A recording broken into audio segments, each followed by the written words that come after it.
Good evening, and welcome to this event tonight. I am Susan Rickman. I'm the CEO of World Pediatric Project. So we have an exciting program tonight.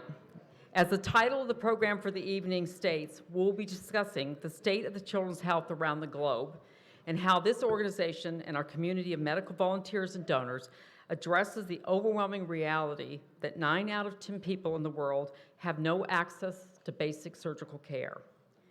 WPP's focus is solely on access to advanced health care for babies and children in developing countries. In so many of our partner countries, having access to pediatric specialized services like open heart surgery, that 9 out of 10 can become quickly 10 out of 10 of children having no hope of being healed. Tonight, we have brought together an informed panel to discuss this global health priority and why an organization like World Pediatric Project is critical in realizing a just vision that no child, regardless of where they are born, should lack access to the critical care they need to survive and thrive. This, we believe, is a basic human right. So thank you for being here, and we hope you enjoy this forum-style format, which we've never tried before. Before we get started, please join me in thanking Buehler and Berryhill. Buehler and Berryhill are long-term World Pediatric Project supporters, and we greatly appreciate them sponsoring this special event tonight. Thank you, Bill Buehler. And Jordan Berryhill, where are you? Thank you. You've always been there for us. I want to thank Will and Alice Massey, back in the back here. Yeah, yay! For hosting us in this amazing space here at McKinnon Harris. Like McKinnon and Harris, World Pediatric Project is a locally grown organization with a global perspective. We couldn't be more thrilled to be here, Will and Alice. After tonight's program, please take them up on their invitation to tour if you've not already had to go back in the back. I can tell you it's just spectacular to do. So our community hosts for this event, all of whom have been longtime WPP supporters, and please stand when I call your name. Freddie and Lawrence Gray. Yay. Mary and Tom Horton. Pamela J. Royal and Cian Jenkins Jr. I don't know if I've seen them yet. No? Okay. Caroline and Marshall Morton, and they could not make it tonight. And Mary and Kinlow Nelson. Where are you? There you are. Thank you again for your leadership and believing in WPP and making tonight happen. So as we begin tonight, let me provide some perspective on World Pediatric Project and its unique position as thought leaders in the field of pediatric global health. WPP was founded in 2001 with a mission to heal critically ill children and build indigenous healthcare capacity in the world.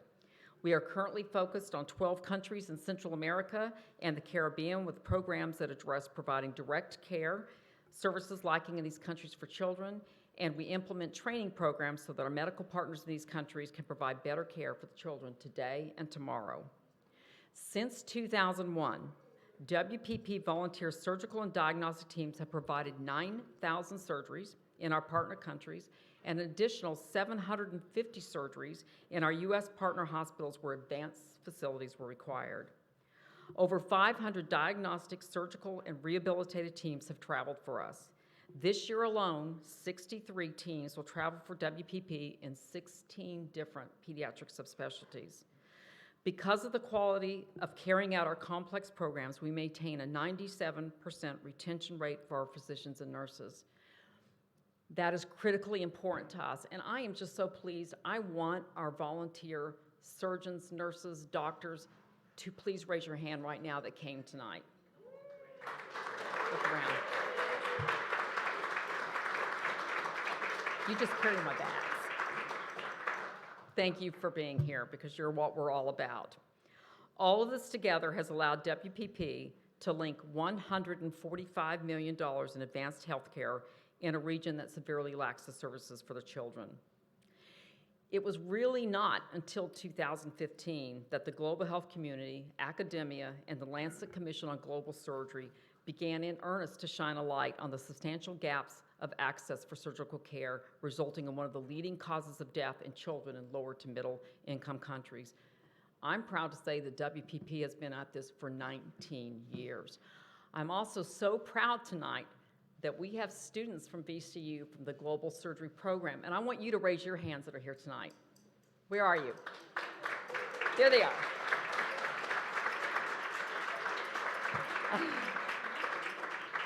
I couldn't be more pleased that you're here tonight because you're the voice, you're the future.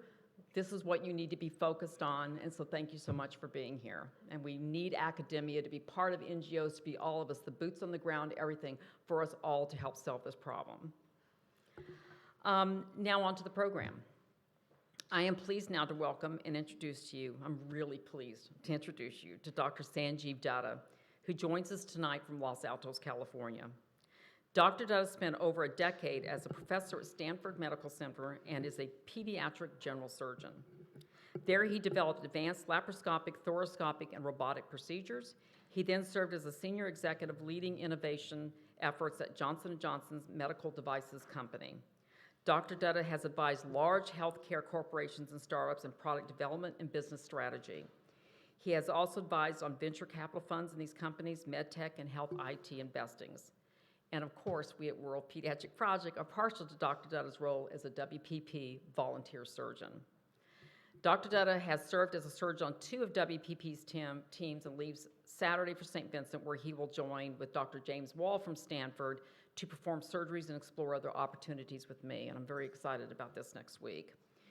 So we couldn't be more thrilled to have him here. Ladies and gentlemen, Dr. Sanjeev Dutta.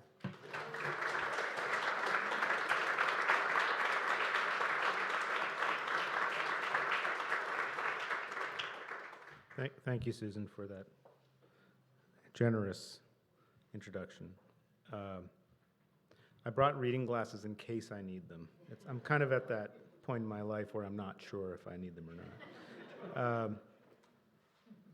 So Nelson Mandela once said, "There can be no keener revelation of a society's soul than the way in which it treats its children." Think about that for a second. Think about that comment and then realize that over 1.7 billion, with a B, children worldwide do not have access to safe surgery. Something that we enjoy every day, this level of health care that we take for granted with our children, is absolutely not available. In low-resource countries, and Susan mentioned this, that amounts to 9 in 10 kids don't have access to surgery. 1/3 of all childhood deaths in the world are attributable to a surgical condition.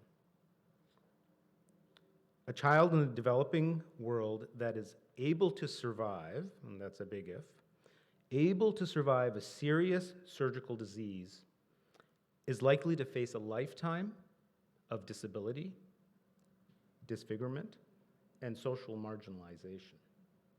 No friends, not going to school, and not living the normal life of a child. And their families are driven into poverty, seeking help for their child, literally into poverty. You'd be maybe interested to learn that there are 3 times the number of deaths, so 17 million deaths, 3 times the number of deaths from surgically preventable disease every year than HIV, malaria, and TB combined. So while those very important problems get a lot of attention, it is completely eclipsed by surgical disease, how many children or how many people are dying from this problem. And so this loss in human life and productivity not only has a profound human cost, which we all feel, but it also has a tremendous economic cost. The Lancet Commission's Task Force on Global Surgery 2030 found that they predicted an overall loss of $13 trillion in GDP by the year 2030 because of a lack of access to surgical care. It's a massive number. The sheer scale and impact of this global health problem is staggering. Now here's the good news. The world-class organization that Susan and her team have built is truly an effective and sustainable model for addressing this global health change. It's not a fly-by-night operation. Things get done every day, consistently, and at a high quality. There are many reasons for this success, but I want to point out three of them. First, they emphasize the critical importance of partnering with stakeholders.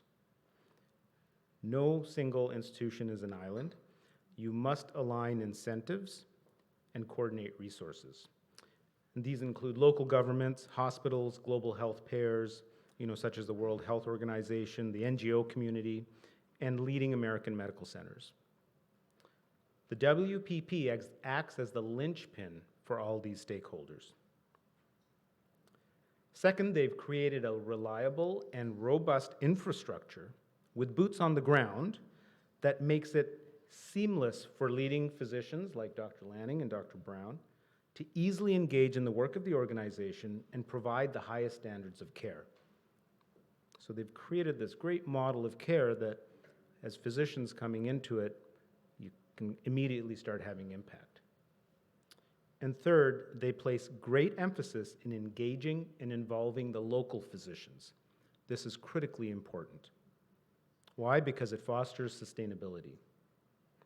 These physicians create the backbone of the care delivery model, and with each mission are given an opportunity to expand their skills and further their knowledge.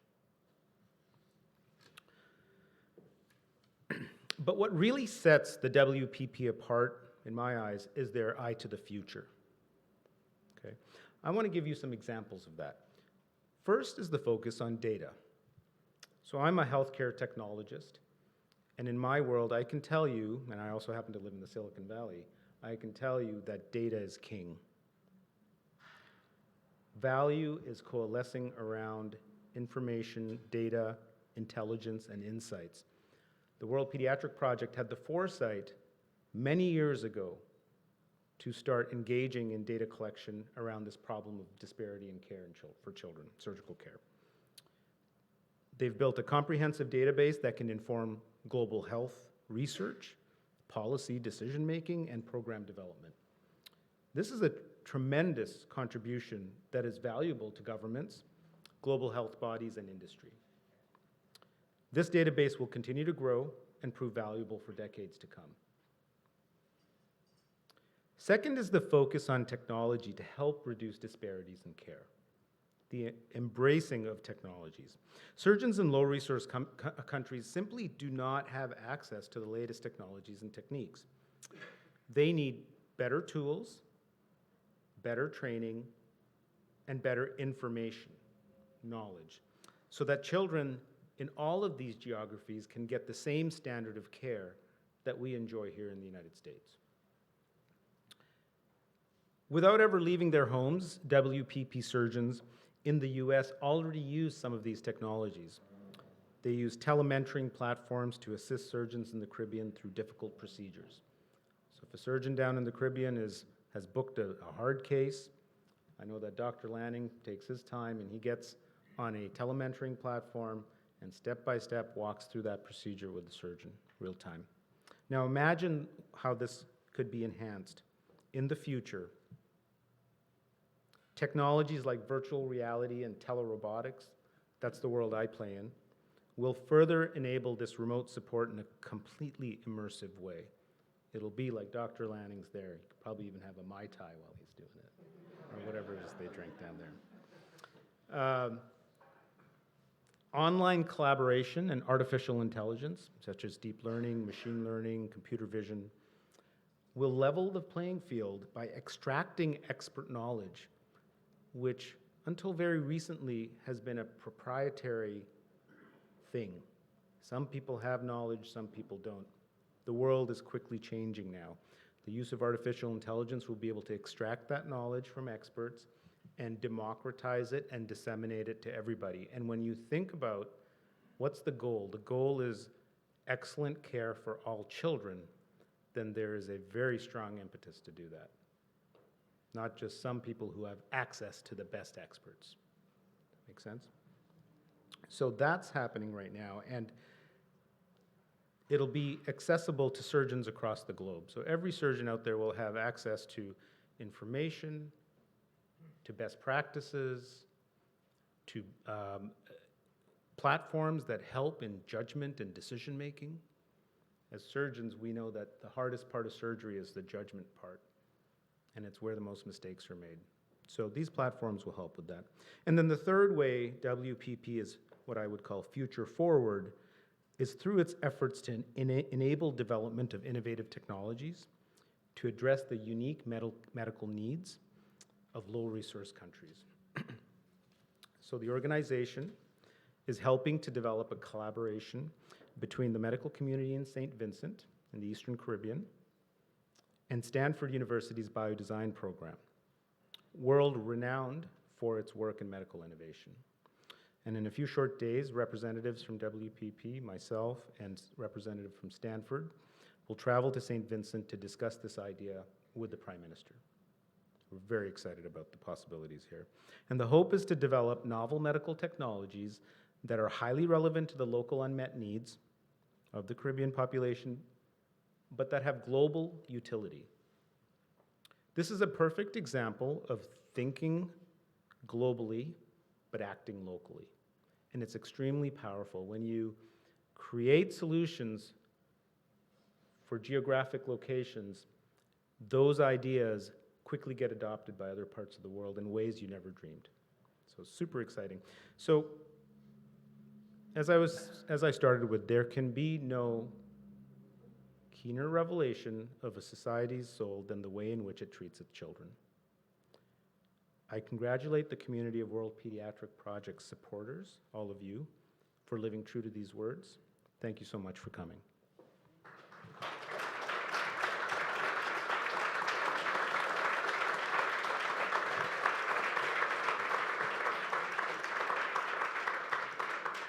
Thank you, Sanjeev. Okay, now I'd like to introduce our panel for tonight, joining Dr. Dutta. So first, Dr. David Lanning. Dr. David Lanning serves as co-surgeon-in-chief at Children's Hospital of Richmond at VCU and currently serves as the chief medical officer for the whole Virginia Commonwealth University Hospital. He is a veteran WPP surgeon leading more than 20 pediatric surgical teams since 2007 to our partner countries. Dr. Lanning also serves as World Pediatric Project's medical director. Over the last 12 years of volunteering his time and immense talents, Dr. Lanning has been an immense part of WPP's healing over 15,000 children. Ladies and gentlemen, Dr. David Lanning, to join us.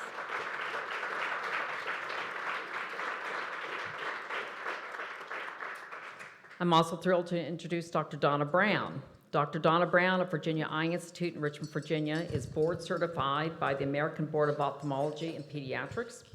She is a WPP Charter Physician and a former board chair of WPP.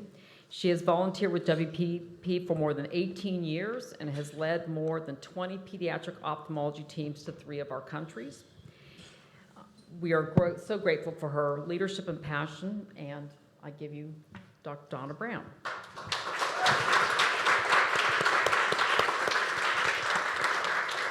So now our moderator for tonight, we're so lucky to have him join us, and we're so grateful, and that is Robin Farzad. Robin is a veteran reporter who has written for Bloomberg News, The Wall Street Journal, and many other national and international outlets. He is the host of National Public Radio's Full Disclosure. Robin and his family live in Richmond, and we welcome him to moderate tonight's panel discussion. Ladies and gentlemen, it's Robin Farzad.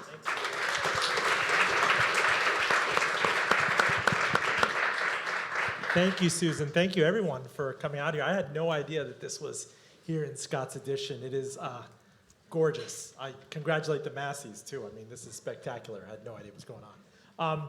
Let me just say, by way of introduction, that I'm glad, Brian and Susan, that my mom's not here tonight, because it would underscore why, like, she absolutely did not want me to become a journalist. An Iranian mother wants you to become a doctor, a surgeon, and do precisely what the people to my right are doing, so, yeah. She hasn't called me in years. Right. I have a jump ball for you, Dr. D. You're talking about doing these things, and the you go and look at the WPPP literature and the videos, and there's so much good that can be done by flying into a place like St. Vincent or in Central America. But we have our own problems here in the United States. If I were to take you to Gary, Indiana, or Liberty City, just north of downtown Miami, where you have developing world type conditions, Why aren't we taking that first, or do you field that question a lot? People hear me? It's a great question. And first, I just want to point out to the Massies that don't think I'm going to get up from this chair. This is extremely but yeah, so I think at the end of the day, it's about intellectual property. It's about know-how. It's about developing the core competency and the processes and structure and infrastructure, the people, the know-how of how to get things done in low-resource environments. And frankly, that is generalizable to any place. So the lessons you learn working in the Eastern Caribbean or in other geographies that are low-resource, you can bring back to the United States and utilize them in low-resource areas in the United States. So there's much to be learned from what World Pediatric Project has done. And I think at the end of the day, it's a global community, and the processes end up being the same. And I think that WPP is really perfecting those processes. Can you hear me? I would totally agree with Sanj. Great comments. Also, certainly, we've had experiences, probably many people know, with some conjoined twins 7, 8 years ago or so, 10 years ago. And even since that time, a lot of people don't know. We've actually cared for a couple other sets of conjoined twins. And the team and how we were able to handle some of these situations, some of the key decisions that we made as a group, we had that experience from taking care of the original set of twins from the Dominican Republic.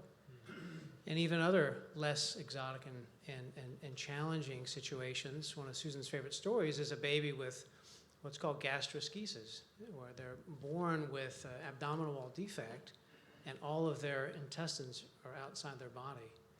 And because we've had experience caring for children on some of our trips, we knew how to care for some of these really complex kids, because we were forced as a team to make some really challenging decisions and knew what would work, what wouldn't. And there's a baby here in Richmond a few years ago that we knew, based on our experience overseas, we can do this and this, and in fact save the baby's life. So, and it happens on a regular basis. When we have 2, 3, 4 teams working together to care for a challenging, complex problem and surgical disease that we've taken care of on one of our trips, or children we've brought back to Richmond, it applies, and we can apply that knowledge to the children locally and regionally, and we do that on a regular basis. And I think the access is one of the key things. We talk about surgery and how important it is. It needs to be safe, timely, and accessible. And we have a challenge in some of our countries with the families living far away from when our teams go down to the hospitals there. If we're working in the Eastern Caribbean, where we have an Eastern Caribbean initiative, and we also take care of children in countries other than St. Vincent, those children have to have access.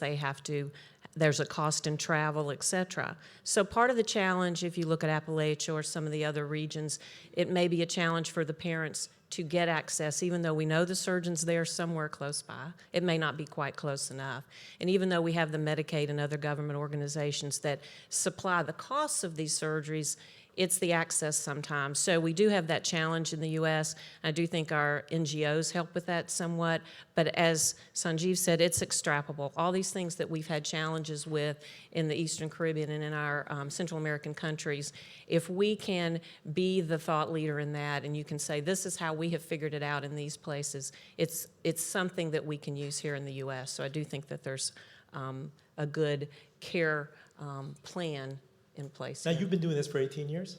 Mm-hmm. Can you take me back to your first trip and the impressions, what you thought going into it, and kind of what was filling your mind on the plane ride back?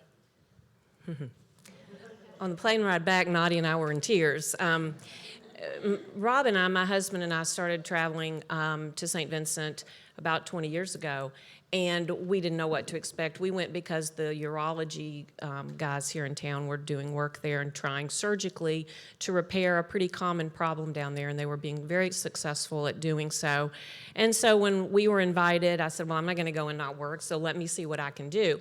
And the challenge is when you go to a country where you don't have your nurses and you don't have your anesthesia providers that you're accustomed to working with, what can you do and leave without there being a complication? So there were only a finite number of things I could do.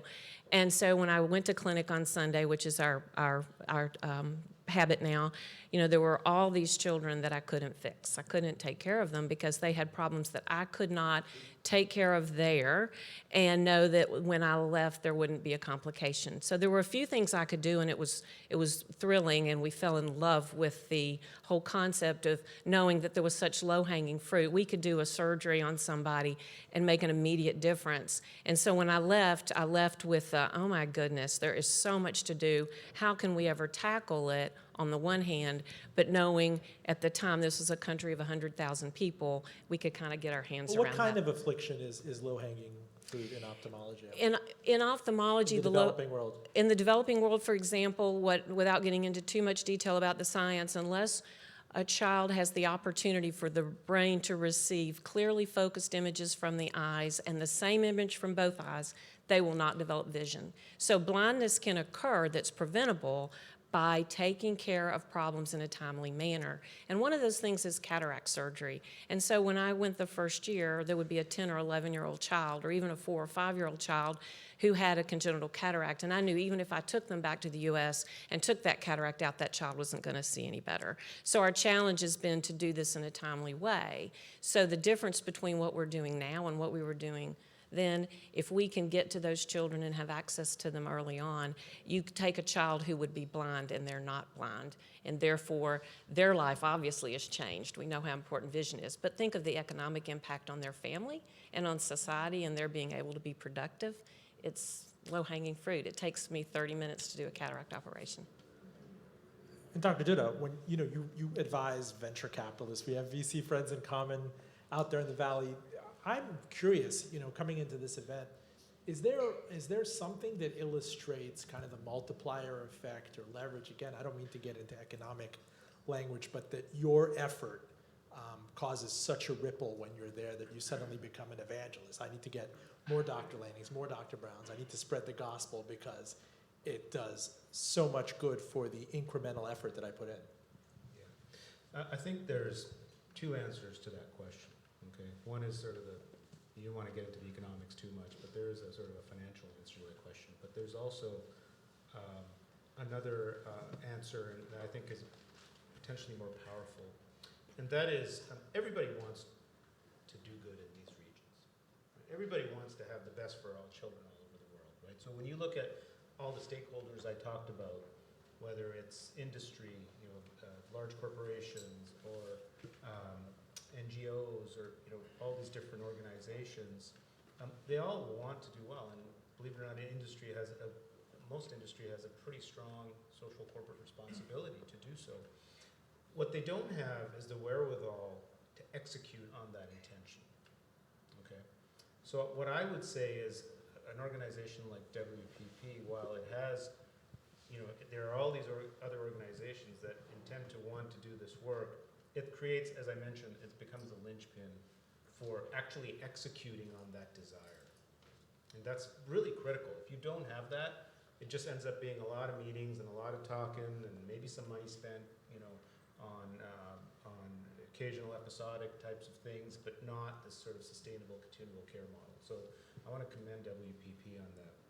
From an economic perspective, we know 2 data points. One of them we know is that for every dollar invested by supporters of an organization like this, there's about $5. There's a 5 times multiplier on that dollar in terms of accessing other resources. So that's pretty cool, right? So that dollar becomes $5. But then it's even cooler than that, because we also know from World Health Organization data that for every dollar invested in reducing disparities in surgical care, there's a $10 increase in GDP within about a 15-year period. So now you can imagine how that first dollar is not just 5 times, it's, you're getting up to 50 times in terms of the impact that you could potentially have on GDP. And GDP is good for those of us, who are interested in economics. It's good for everybody. Why? Because it lifts the economic status of those host nations, and they have income, and they have, the ability to buy things, and they buy things that promotes commerce, and it promotes well-being and health, etc. So this is actually a very powerful thing that you can do with a single dollar. Dr. Lanning, I'd love to know, in your case with the knife and your experience in traveling on behalf of WPP and other interventions, is there one that stands out for you that maybe you close your eyes at night and you think back to, where there's an aha moment, or where you had to navigate cultural waters or have different bedside manner with a family in the developing world?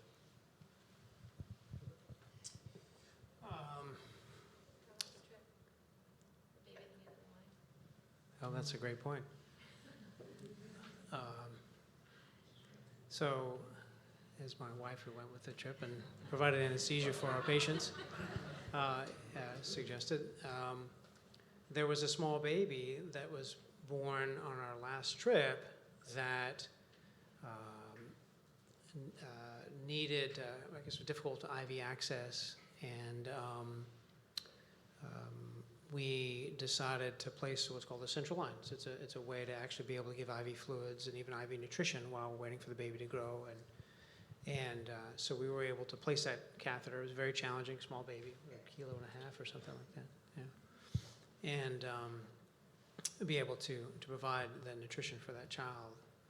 Another one that comes to mind is, in fact, another baby with gastroschisis that, in fact, I get this frantic call from the pediatrician down in where we're visiting, St. Vincent, not Dr. Dutta, but Dr. Dutta, and she has been a tremendous partner with us for many years, and now works with us.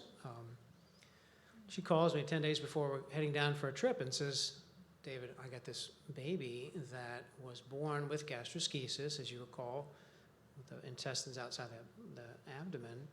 The family literally knew there was no hope, and they took this baby and put the baby behind the barn. And then somehow someone got word to this family, well, there's a trip coming in the near future. So apparently they scooped this baby up and literally brought this baby to Milton Cato Hospital covered in hay and said, we want you to try to save this baby." So she calls me in a panic and says, "What do I do? This baby is covered in hay, and the surgeons are running in the other direction, the adult surgeons. They didn't have any pediatric surgeon. Fortunately, they now have a pediatric surgeon now that we work with closely. But so I said, well, we're 10 days away from coming. I said, what we have to do is convince the adult surgeons to take an IV bag and process it so it's sterile and suture it to the abdominal wall defect to contain the intestines so the baby doesn't get an infection and the baby has some chance of survival." She hangs up the phone and was pretty skeptical it would happen. And sure enough, about 5 hours later, she calls me up and says, they did it. They took the baby to the OR, and the baby now has this sort of man-made silo. I mean, in the United States, we have the resources to have these preformed silos that fit nicely around the bowel that we can slowly reduce the bowel in, but they had to make this makeshift silo, which they did. Fortunately, we had been down several years before and worked with the adult surgeons, and so had that relationship with them, and they knew that when we came, we would help address the situation. So sure enough, we show up 10 days later, the baby's still alive. All the bowels are in this bag, and sure enough, every day we squeeze the bag to reduce the intestines in the abdominal cavity.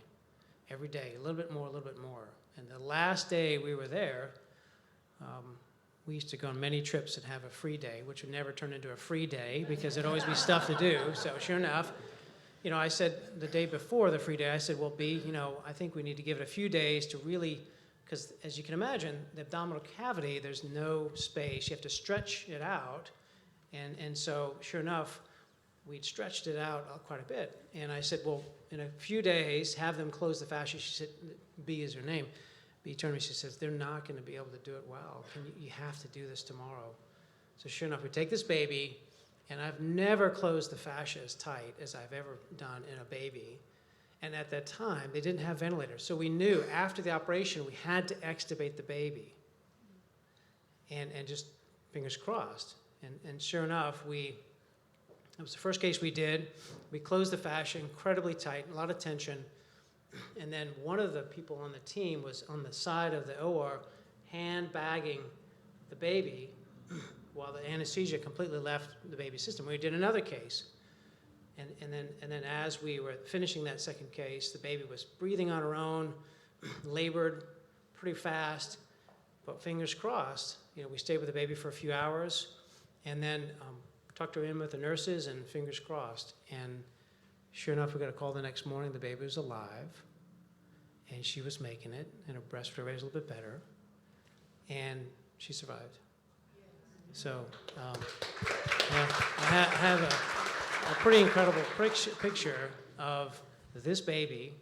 It wasn't a pretty scar, but she was alive. The next year came back to see us in a pretty little dress, parents all dressed up, tie, dress, and were so happy to see us. And she was happy, healthy, thriving. And so that is probably one of the most memorable babies that I cared for. But there are quite a few others too. So I'm tempted to ask you, Dr. Brown, if you have trouble disengaging, kind of leaving from this, because you could also always take on another patient, another borderline case. I can't imagine, that there isn't a shortage, there isn't this like a paucity of demand for this where you're flying. And there's so much demand that I think we as WPP organization have the challenge to meet. I think one of the things, if we were to talk about the future, is how we get even better access to the children who need us, because we know there's just one more. There's always going to be just one more. Because we are trying with our expanded work in the Eastern Caribbean to meet the needs of all of the countries in the Organization of Eastern Caribbean States, and there's 7 or 8 of those. And in order for us to figure out exactly how to make sure all of the ministries of health in these countries, all the chief medical officers, all the pediatricians, regional nurses, et cetera, know about our work, and then be able to find those kids, because we have plenty of doctors out there and surgeons ready to help us out. And so I think, there's always going to be one more, and you never feel like you do enough. But I think that's changed over the years. I feel much more capable of a comprehensive approach to our work now than I did 20 years ago. one of the things that we have done over the last 5 or so years is try to transition a little bit more to teaching them how to fish as opposed to fishing for them. And so Sanjeev and I went on a trip last spring, and we spent a whole day educating surgeons from a variety of islands in the region. Not only pediatric surgeons that came over from different islands, but general surgeons that were the only pediatric surgeon there. And we had really box trainers, so we showed them how to do different techniques so they could do laparoscopic operations instead of big open incision, open operations. We showed them some videos, we taught some things. In fact, the trip we're going on this spring, we're gonna probably do 2 days of education and 1 or 2 days of clinical care, because that's how we hope to make a substantive long-term impact, is to teach them how to fish, not fish for them.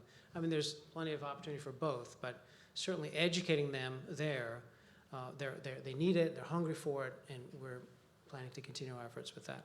Talk to me about your professorial chops. Like, you take these doe-eyed, very young VCU students down with you. It's like there's almost like again, I'm like talking in law firm type terminology, but there seems to be a leverage model to it. You can bring in people with them, you can teach them, they can learn on the jobs. I know we use the boots on the ground metaphor a lot, but there's only so much of you, and there's only so much of you, and so much of you, and your time here is booked, and you can only go and take on so many patients.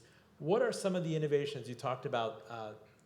Telecare. Telestuff, we call it. Yeah. Take me to that kind of cutting edge. I just want to see how you grow this, because you illustrated such compelling multiplier effect for it. So on the flight back, you must be thinking, how can I get more hands here?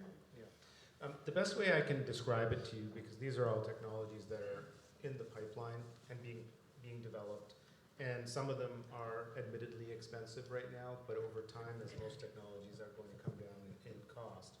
And some of them are actually not that expensive to start with. But it boils down to a couple of things. One of them is leveraging the wisdom of crowds, right? So there was a guy named Sir Francis Galton back in the early 1900s who had, I think, 800 people guess the weight of an oxen, okay? And what he found is that there was experts in that, oxen experts, back then there were oxen experts, and nobody guessed the right weight, but the average weight of all the guesses was within just a fraction away from the actual weight of the oxen. And so why is that important? Because when you take the wisdom of surgeons all over the world and you have technology that allows you to capture that, which by the way is hard to capture because most expert knowledge is not available to the conscious mind. 80% of what we know when we're doing operations, we can't explain to people. So there are now methodologies like artificial intelligence, computer vision, those kind of methodologies. So, not to get too far down that rabbit hole, but understand that there are ways to extract that knowledge and then share it with everybody else, right? So share it with all the surgeons that may not have access to the experiences that we have. And the learning goes both ways. The other part of it the other analogy I think that's very helpful is I have this automobile back home that keeps me in the lane if I start drifting out of the lane. The steering wheel literally turns on its own, okay? And thankfully for my wife, not for me, I'm a good parallel parker, but the car will parallel park itself, okay? It actually steers on its own. The whole thing pulls into the parking spot. So why is that important? Well, imagine if you have a telerobotic or a robotic platform that's low cost. Those are coming. This is becoming a competitive market in robotics. Now imagine if you can tell that robot, keep away from that structure there and make sure I don't go over there because there's dangerous things over there. And it goes into a guardian mode, right? So now if you have people that are learning procedures, minimally invasive procedures in other geographies, it'll just keep them from doing bad things, which is what we want, right? We don't want them to hurt anybody. So those are sort of examples of the type of technologies that we're seeing coming down the pipeline.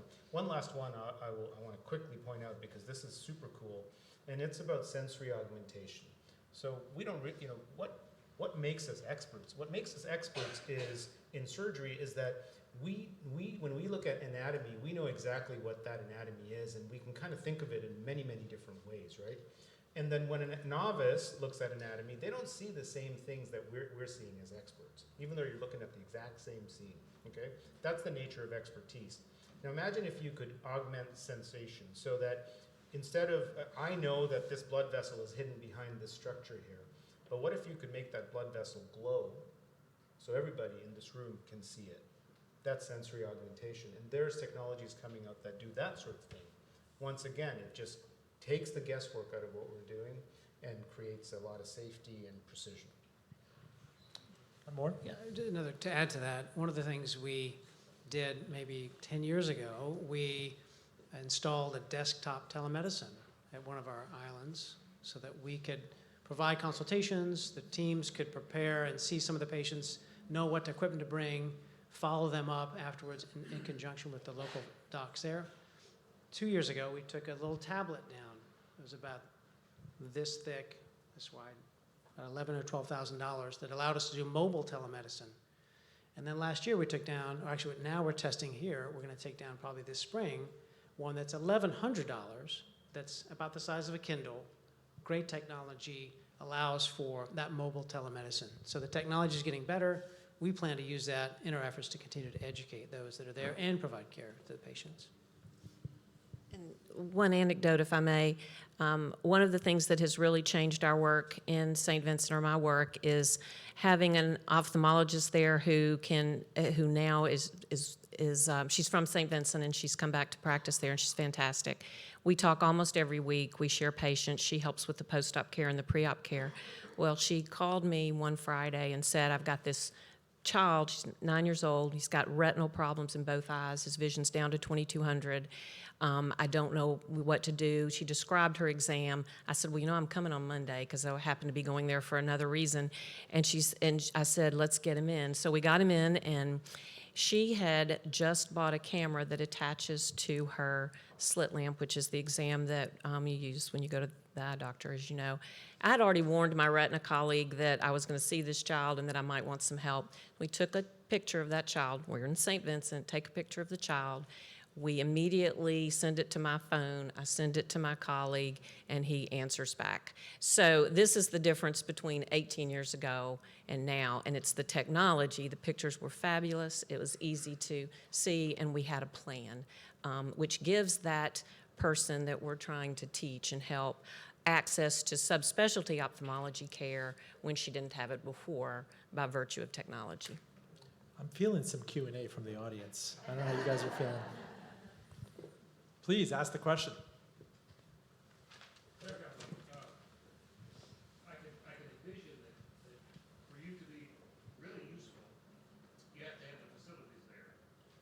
Have you tried partnering with companies that are located in these countries of establishing a clinic? I know when I was working in the factories that we had in third world countries, we always tried to establish a clinic, not only to treat our employees, but to treat their families. Because I could see that your results would be better if you had the facilities to do the procedures instead of just, having to deal with what's there. Well, I think one of the things that has helped us the most in St. Vincent at least, and that again is the country, but we draw from the region, is we got enough volume of patients that we now have a designated operating theater that is World Pediatric Project operating theater. So when we send a team, we know we have full access. But what was even more, what was as important is we had a gift that allowed us to purchase equipment for everything in general surgery one might need, orthopedic surgery, ophthalmology, et cetera, et cetera. So now we have a theater or an operating room and the equipment, and then we also, of course, have the human resources, the nurses, the anesthesia. It has made the world of difference in our being able to do standard of care and doing more and more things there, and less things, less and less patients have to travel to the U.S. for care. I mean, just to add, as Dr. Brown mentioned, it's a great point. We see kids in our clinic, and when we're down there, from all different islands, Dominica, Barbados, St. Lucia, and so forth. So we keep saying St. Vincent, but as she mentioned, we draw from the entire Eastern Caribbean, comes to St. Vincent for their care. Robin, may I add one Yeah, quick please. thing? Because I think this deserves mention, speaking with the med students, and we're talking a lot about how we go and we help, okay? I want you to understand this is a two-way street, that I learn as much from going down there as I'm able to impact the physicians there. You learn about disease states that you wouldn't normally see here because things go so far that we would catch them very early here, and we wouldn't see them because we have prenatal care, things like that. And I think most importantly, you learn about the perseverance of the human spirit. It's really incredible. And so I just want to point out that I learn as much going as I offer back when I go down. Let me just ask personally, what's on your holiday wish list? Like, you're going, Dr. Brown, you're looking at 20 years into doing this, and where you were the first year, you talk about technology, Dr. Lanning, and the 11-inch pad, the advent of the smartphone, tele-access for doctors. What do you think can really take it to the next level in terms of an investment or an infusion?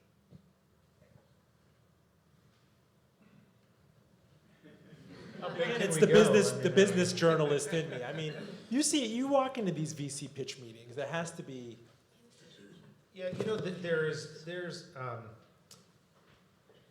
a large number of socially conscious technology companies out there right now that are, for example, handheld ultrasound. There's this cool company called Butterfly Network, and they've created a handheld ultrasound that attaches to your smartphone.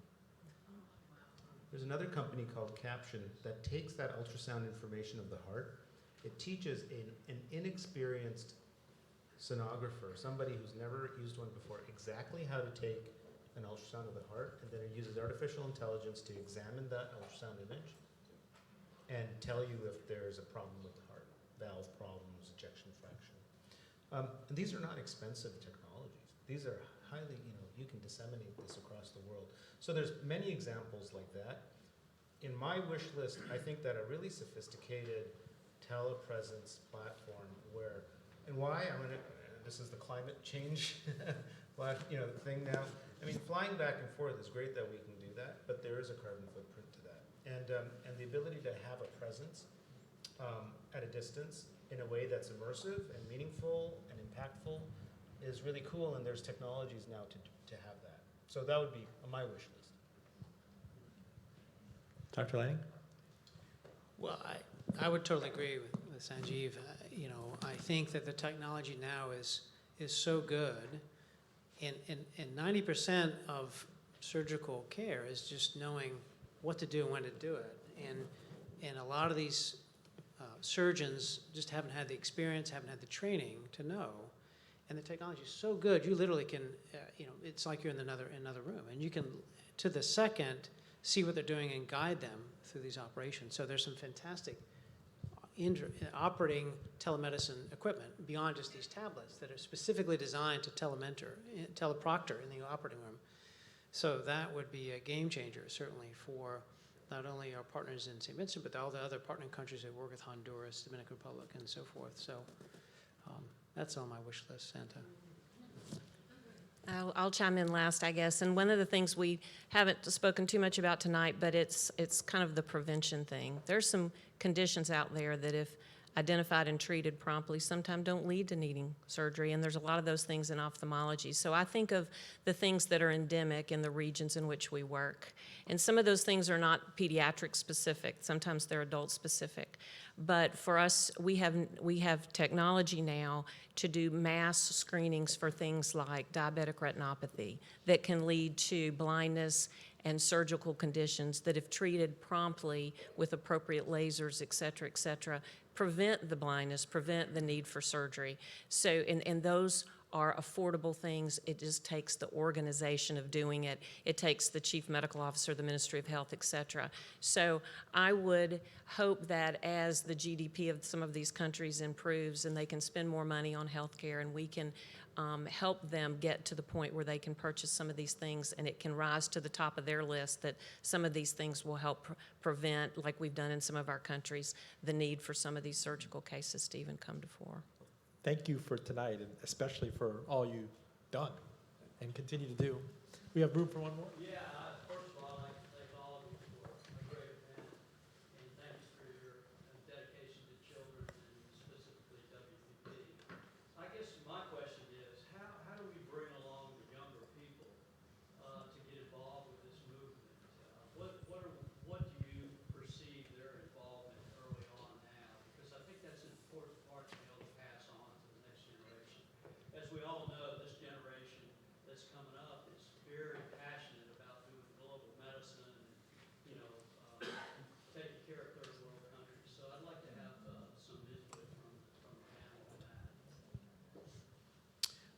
Well, thank you, Brian. Great question. You're absolutely right. And now the applicants for medical school, surgical residency programs, even faculty, almost without exception, they all are interested in global surgery. I interviewed someone today for Pete's cardiac anesthesia who has been on several trips, and she's committed. And in fact, World Pediatric Project, being here, I spent 10 minutes talking to her about it, that is a big draw, huge draw on applicants coming to Richmond, and because of the successful program we have, a unique program across the country. But I tell you, the learners now are just all really enthusiastic. And I can tell you, when they hear about World Pediatric Project, what we have done, what we can do, there's tremendous excitement and enthusiasm. We've certainly taken a number of students on our trips. We hope to maybe do more in the future. But just telling about what we're doing, how we're doing it. Russ Jameson is here. He's taken a handful of engineering students down to some of our trips, and to try to provide engineering solutions to some of the problems that they see. So it's really exciting. It gives you hope for young people, and nowadays that all across the board, they really are enthusiastic about what we're doing, and to hear what we've done with World Pediatric Project, it just gives them even that much more enthusiasm. I think it enhances the education because you see things there that you don't see here, as we mentioned some time ago. So I think one trip is all you'd need to be hooked on the need and the reward that you get by going. But also, you guys grew up with technology as opposed to some older folk up here on the panel. And so you're going to be, readily able to identify a problem and say, oh, we can fix that by X, Y, and Z. So the fact that you're in the position you are, you're going to have a lot of help for the future in that regard, and see things that will be easy for you to remedy. So I couldn't say it better. I mean, I think they exactly captured the issues. Carol, a question? Yeah, I've got a question for the panel, but especially for Sanjeev, since you're on the West Coast. Curious as to what your view of WPP's ability to build awareness on the West Coast among your medical and technology colleagues, and also with the entertainment industry, south of your area. Yeah, that's a great question. So if you're asking, the awareness, there's two groups there. There's the awareness of the technology investor group. Is that, or the sort of the making investments in this space? Is that the question you're asking? And then the other one is the entertainment industry and the documentary, et cetera. I think the documentary one is like a slam dunk. I really do. I mean, it's all about the story, right? It's about the narrative, and the narrative here is fabulous, right? Because we have, once again, we have a good story, we have a history, we have smart, strong people involved, and we have data to demonstrate success, right? So that's an easy one. I'll be candid with you. I think that the investing part is a more complex problem. And the reason is because at face value, pediatric markets are just small markets, and so the impetus to invest in them is not always that high relative to something like Facebook or Snap or one of these large, media plays where there's massive audiences, right? So that's the surface. But what I am seeing is, as I mentioned earlier, a higher awareness of the potential global scale of solving these problems. So that's one thing, okay? So it's not just about domestic markets now, it's about international markets. And that starts looking interesting from just an ROI perspective, right?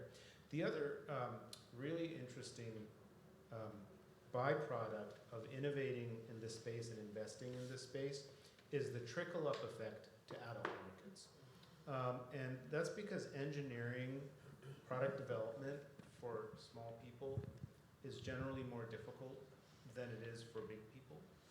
And so the problems you solve and the technologies you develop and the IP you create is readily transferable to adult markets, and some companies are starting to recognize that that's the case.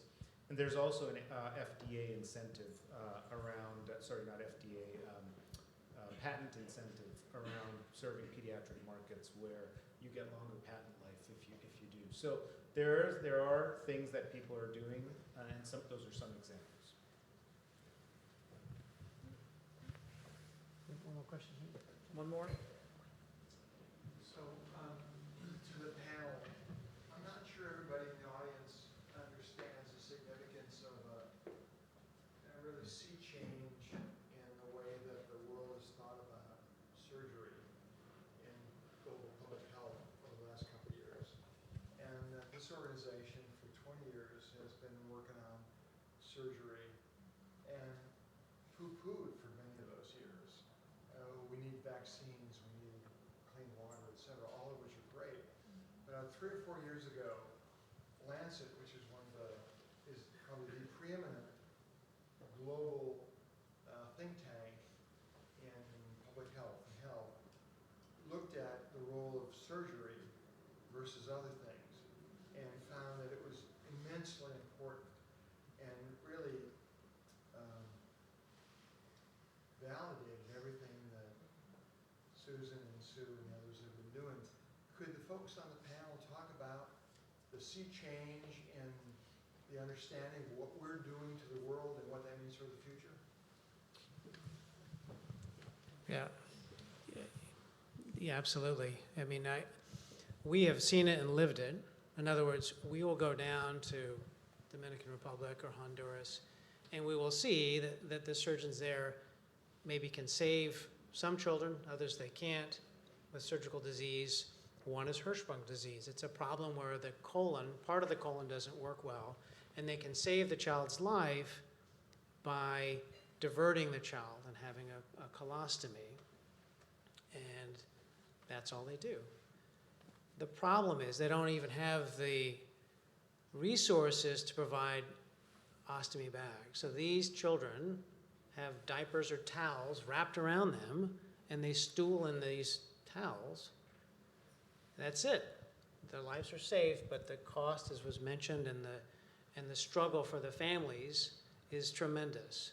And so, and then there are others that anorectal malformations that don't get the operations that they need, or atresias, tracheoesophageal fistulas. We've brought 10 children up from Belize with tracheoesophageal fistula that would otherwise have died. We've brought a couple kids up, and 10 children that would otherwise have died. And the nice thing about it is we fix the surgical problem, they can have 80 years of happy, healthy, productive life.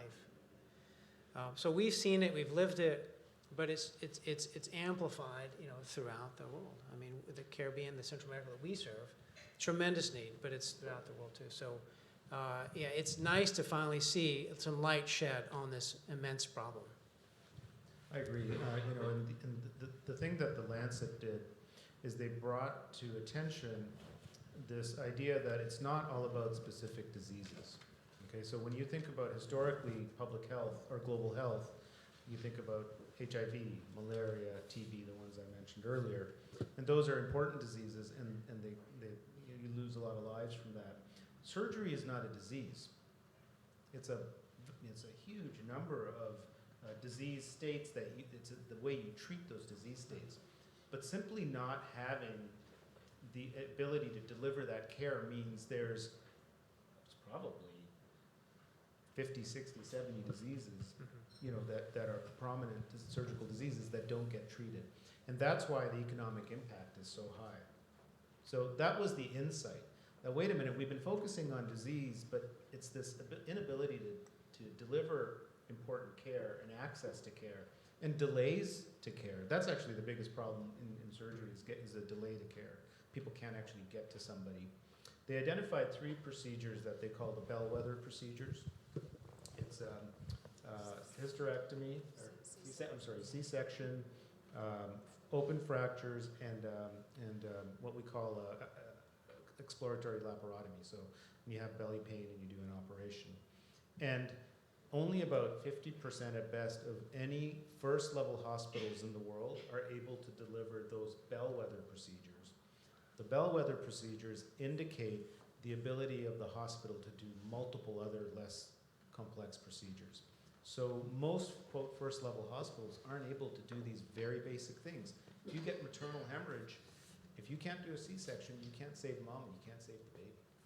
So anyway, I'm sorry, I'm rambling on here, but the point is that Lancet study was seminal in shedding light on this. And what's cool is that WPP had this figured out a long time ago. Yeah, the only organization in this space Yeah. for many years. Thank you. And I think I just want to add one comment because it really is exciting, the whole technology, because the technology, when we started looking at technology to bring to our countries, it was expensive, it was complicated, it was just, and as they're saying, it's changing every single day. And the fact that we've been working with the VCU School of Engineering and now so excited bringing the Stanford Biodesign in because the things are changing on the cost of that and all. But I can tell you right now, had it not been that we've been in these countries for 18 years, slowly building the trust that come this Monday, Dr. Dutta and I and Dr. Wall will be with the Prime Minister who canceled a trip to Kenya to say, this is important, I'm gonna be there. And so it'll come from the top down to say, this is important to our country, you've got my ear, I wanna hear. But it's that trust that this organization has painstakingly taken over this 15 years in all of our countries to build that. And from somebody that's been in the field of international development in both hemispheres for 28 years, I learned a lot of mistakes in those first years of what you need to do to make sure that you have those collegial relationships and trust with these countries. So just listening to you all up here, and I think the thing that warms my heart the most is when you all have been saying we. And when they say we, they're not saying VCU, they're not saying Stanford, they're saying we as being part of WPP is a thing that, for my entire staff, thrills us when we hear our doctors and our nurses speak about we. So I want to thank our panel. Robin. Thank you so much.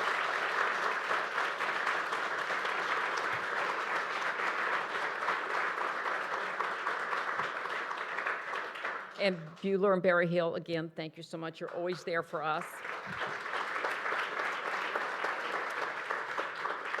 And Will and Alice Massey, again, this was just awesome. This was perfect. We're going to be here a lot in the future. We just are.